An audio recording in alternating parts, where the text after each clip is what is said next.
Yo creo que hay 4 grandes defectos que palpan los ciudadanos comunes y corrientes y los abogados en el sistema. El primero definitivamente es el de la seguridad jurídica. La verdad es que hoy un abogado no tiene idea de cómo va a terminar su pleito, porque es perfectamente posible que sobre la misma materia y con los mismos hechos los jueces decidan en las más altas instancias en sentidos diferentes.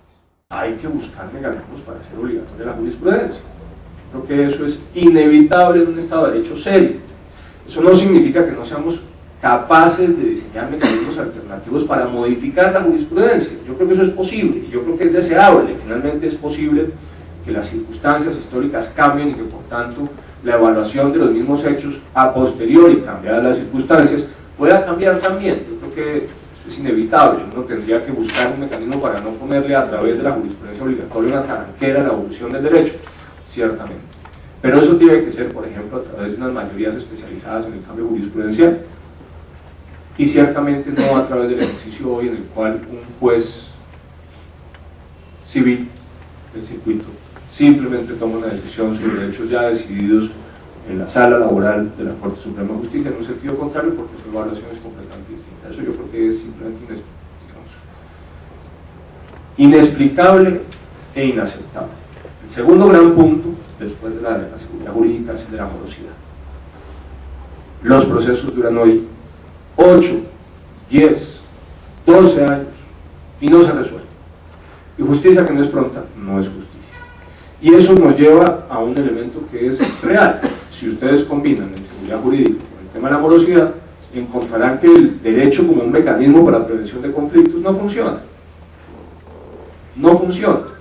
Y hay, por supuesto, la tentación permanente de acudir a las vías de fuerza o a la violencia abiertamente para intentar hacer ejercer lo que los ciudadanos comunes y corrientes perciben como sus derechos, porque si se esperan a la resolución final de sus procesos en el sistema de administración de justicia, quizás les salgan raíces. El tercero, la impunidad en materia de derecho penal. Ese, por supuesto, no es, ciertamente eso hay que empezar por reconocerlo, un problema que atañe solo al sistema de administración de justicia. Ahí hay una enorme responsabilidad de carácter estatal y social en la generación de una cultura delictual, pero yo creo que eso es en todo caso absolutamente cierto. Las cifras siguen siendo absolutamente escandalosas en materia de condenas por homicidios, por ejemplo, sin hablar, por supuesto, de los delitos menores, donde evidentemente se afecta en mayor medida y más cotidianamente al ciudadano común y corriente que lo sufre, y donde o no se denuncia, y de ahí que la cifra negra de criminalidad en Colombia sea abrumadora, o finalmente cuando se denuncia, usted apuesta que la denuncia es solamente un trámite formal para cobrar un seguro, para hacer cumplir un deber ciudadano, pero no apuesta usted de que le resuelvan su problema. Cuarto, lo escribió el doctor Ostodo de Lafont muy bien, yo lo denomino también la politización de la justicia y la judicialización de la política. Hoy por hoy, y creo que tenemos múltiples ejemplos de ello, muchos conflictos de carácter político se trasladan para su resolución a los procesos judiciales. También creo que la arquitectura institucional en el sistema de administración de justicia deja mucho que desear. Cuando se presentó el segundo proyecto de reforma de la administración de justicia en este gobierno, que estaba en ese momento era viceministro de Justicia, nosotros propusimos abiertamente eliminar el Consejo Superior de la Judicatura, y yo creo que eso debió haber ocurrido. ¿Qué pasó? Acuérdense ustedes en el contexto de tiempo.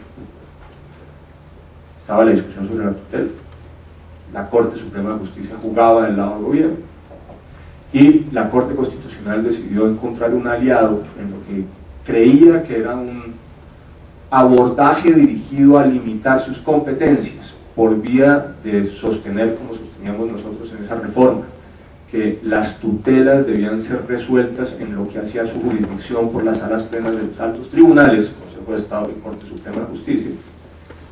la Corte Constitucional, digo, se dedicó a hacer una alianza para efectos de romper ese proyecto de reforma constitucional con el Consejo Superior de la Judicatura, que por supuesto no estaba interesado en su propia eliminación.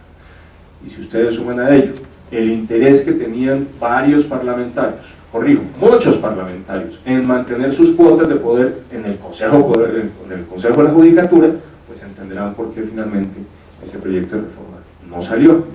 Pero lo cierto es que el sistema de administración es altamente ineficiente, altamente ineficiente. Hay tantos funcionarios en el Consejo de la Judicatura como funcionarios en la jurisdicción contenciosa administrativa, sin que se justifique, por supuesto, su número.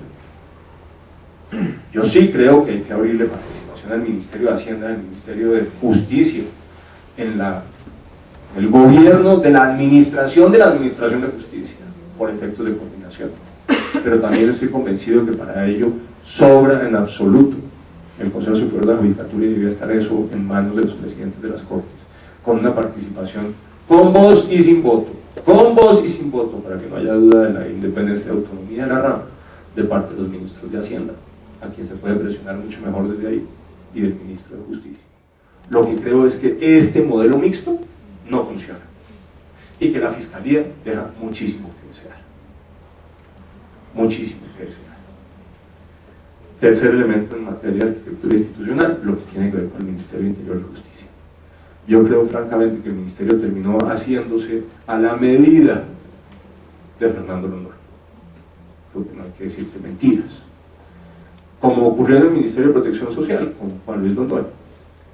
Pero ciertamente, y más allá de la experiencia del doctor Humberto, lo que muestra el Ministerio de Interior y Justicia es que el Ministerio de Justicia queda siempre e inevitablemente subordinado a las decisiones políticas y a los intereses políticos del Ministerio del Interior.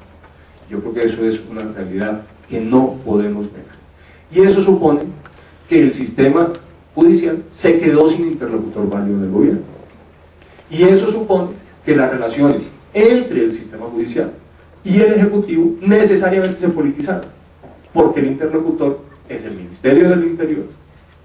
Así se llama el Ministerio del Interior y Justicia, insisto, es el Ministerio del Interior, porque ese ministro, por definición, está más preocupado por la política. No puede hacer otra cosa que por la administración de justicia. Y si usted le entrega esa interlocución al Ministerio del Interior, pues politiza también las relaciones, es inevitable. De manera que eso hay que devolverlo al origen. Aquí hay que volver al Ministerio de Justicia, que se encargue realmente de la coordinación de la agenda legislativa del gobierno, por un lado, del diálogo y la coordinación con el sistema de justicia por el otro. Y tercero, una tarea que aún no hemos podido resolver, que es la construcción de una política criminal del Estado. En materia de requisitos de entrada y edad de retiro, yo creo que ahí se producen dos efectos indeseables en la estructura actual, uno desde una perspectiva política y una perspectiva ética. A mí me parece una tragedia el salto que se hace usando como trampolín a la Corte Constitucional a la política.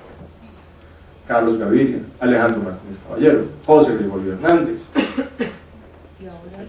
Jaime Araujo, solamente para nombrar 4. Cada vez que eso ocurre, la lectura desde el ciudadano común y corriente es que esos fallos producidos en el ejercicio de la magistratura tenían una intencionalidad política electoral, y eso es inevitable. En mi humilde opinión, y salvando, hago la salvedad porque me parece importante, de que hay magistrados jóvenes sumamente capaces y muy buenos, hay que subir la edad de ingreso a las altas cortes, para que las cortes sean el lugar de llegada de una carrera en la docencia, en el litigio o en el sistema judicial, y no un trampolín a la política.